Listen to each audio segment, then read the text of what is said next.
As the fifth console generation came to a close, Sony were in a pretty good spot. They were the new kids on the block with only one console under their belt compared to Sega's 8 and Nintendo's 6. However, Sony's first console just so happened to be the PlayStation, a system that took the world by storm upon its release in 1994 thanks to the system's high polygon graphics, affordable price tag, $299. and perhaps most of all, the console's stellar first-party lineup, which included games like Resident Evil, Gran Turismo, Crash Bandicoot, Final Fantasy, Tomb Raider, and Metal Gear Solid, just to name a few. Sony may have been new to this industry, but they quickly established a dominant position in the space. A fact that Sony's rivals probably took with considerable indignation and regret, considering that Sony had approached both Sega and Nintendo in the late 80s to strike up a console manufacturing partnership, a proposition that both Japanese giants scoffed at.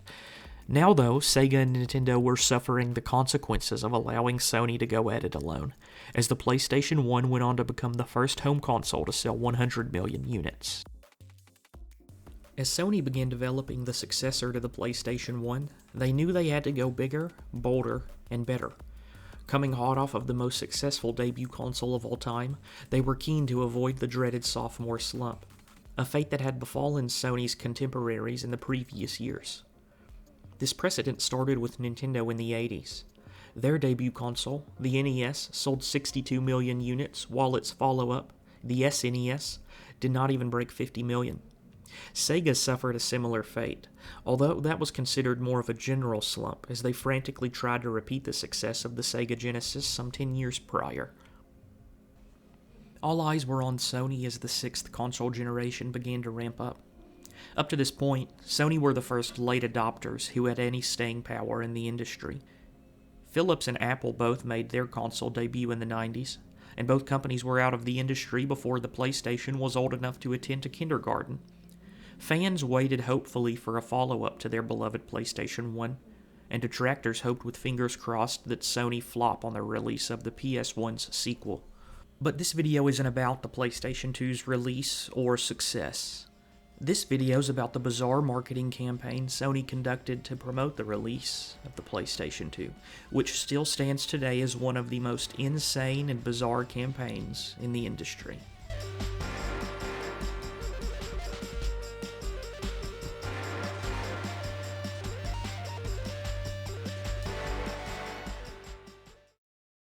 To be fair, this wasn't the first time Sony had dabbled in controversial advertising.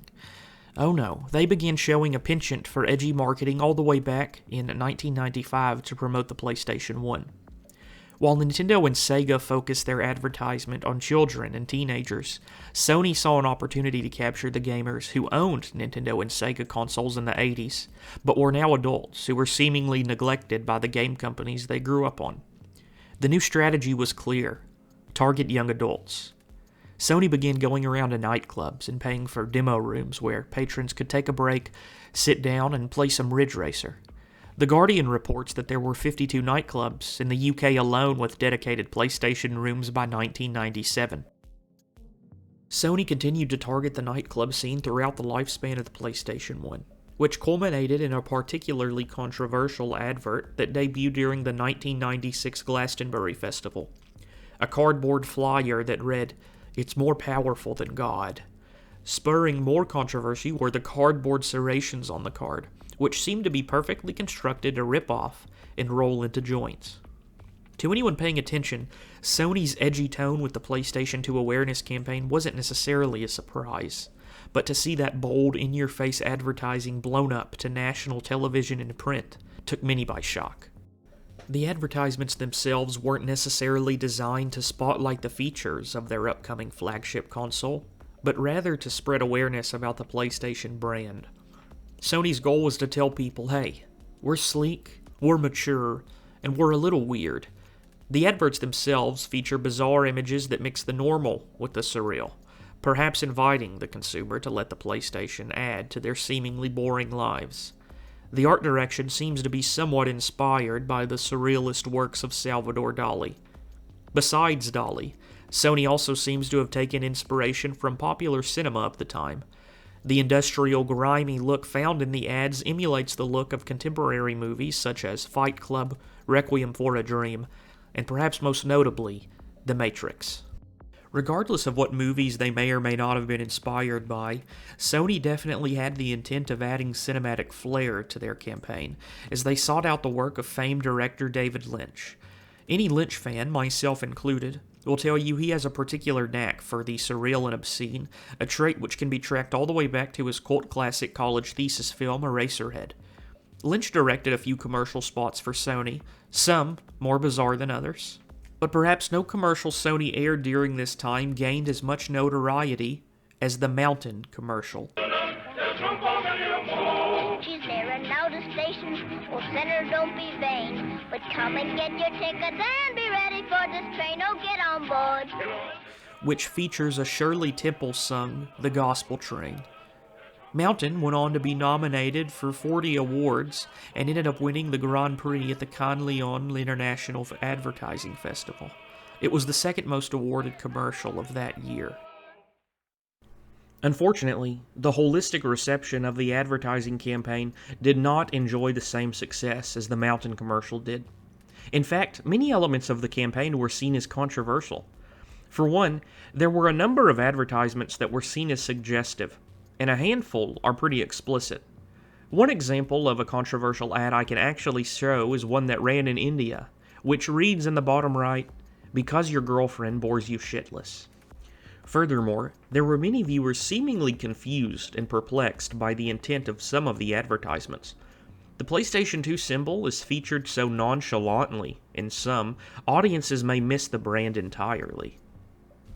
Take, for instance, this commercial entitled Le Petit Chef, a commercial that follows a gourmet chef around as he picks a booger out of his nose and places it on a dish, then proceeds to take a steak and wipe the inside of a toilet with it, and then finally gargle what is presumably wine and spit it all over the dish before it's presented to the patron.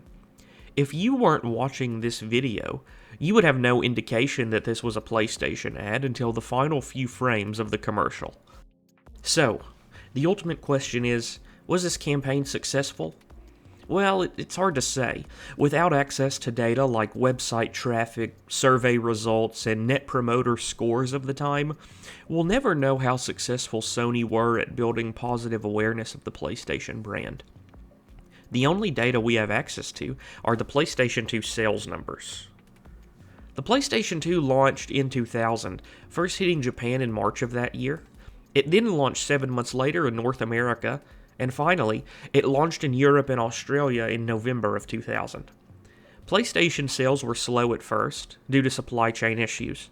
Luckily, Sony would learn from this and never have supply chain issues again. Sales were particularly slow in Europe, which was a big disappointment for Sony, as Europe was a key market they went after in the lead-up to the PlayStation 2. It seemed like the PlayStation 2 was destined for the inevitable sophomore slump other console manufacturers had experienced. But then, something changed. Supply chain issues got smoothed out. The console gained traction as a household entertainment device, thanks to its DVD drive that was capable of playing movies. And the games, oh man, the games began to release. Much like the PlayStation 1, the PS2 had a litany of must-play titles. God of War, Grand Theft Auto 3, Shadow of the Colossus, Kingdom Hearts, Bully, Tony Hawk Underground, Resident Evil 4, and so many others were all exclusive to the PlayStation 2. Sales began to rise as the years went on, and there's pretty compelling evidence that the PlayStation brand is the main culprit behind the restructuring of Sega. As Sony ate so much of Sega's market share, they decided to get out of console manufacturing altogether in 2001, just a year after the PlayStation 2's release. The console continued to sell for years, with Sony only discontinuing the manufacturing of the PlayStation 2 in 2013, making it one of the longest console lifespans in history. For context, Microsoft released the Xbox in 2001 and discontinued production in 2006. Nintendo also released the GameCube in 2001, with a similar timeline to Microsoft, as they discontinued the console in 2007. On top of this insane lifespan, Sony also achieved nearly unbelievable sales numbers. By the time the PlayStation 2 was discontinued, the PlayStation 2 sold 155 million units, making it the best-selling home console of all time. And that goal to saturate Europe? Yeah, that ended up working out for them, as a third of the lifetime sales of the PlayStation 2 came from the region. For context on just how behemoth that number is, the second best-selling home console of all time, the PlayStation 4, sold 117 million units. Sony is still producing the PlayStation 4 at the time of writing, but there isn't any indication that the PlayStation 4 will catch up to the PlayStation 2 by the time they stop production, which is probably coming sooner rather than later as we are well into the 9th console generation. So yeah, the console was extremely successful, but it's difficult to attribute any significant part of that success to the awareness campaign.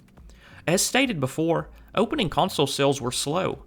It wasn't until Sony were able to snowball in a package of cutting-edge titles that console sales really took off. Sony's mature tone did stand out when compared to the more family-friendly messaging of Nintendo and Sega, but remember, around this time, Sony had a new rival emerging in Microsoft, who also went after a more mature audience. In fact, Microsoft enjoyed their own share of controversy, namely in the Life is Short, Play More advertisement that was banned by the UK-based Independent Television Commission. So with all this in mind, I think the main takeaway is that the same rebellious, pushing the boundary attitude Sony took with advertising also translated to the game development. The aforementioned Grand Theft Auto 3 stirred up a mire of controversy and continues to this day. God of War took the spectacle fighter genre established by Devil May Cry and turned the violence and explicit themes up to 11. What other console on the market offered up crime sandboxes, a rampage through Greece, simulation racing, an epic-scale collaboration between Disney and the makers of Final Fantasy, and many other titles all in one package?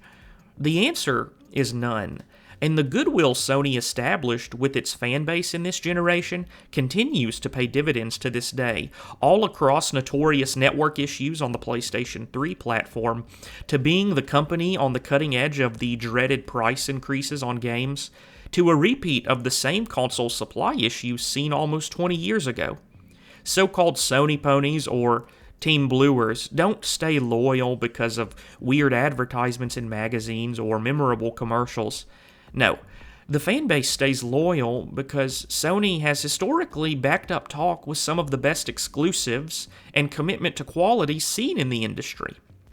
And Sony have many, many weaknesses, but I think other game companies could take a few notes out of Sony's playbook. Thanks for watching.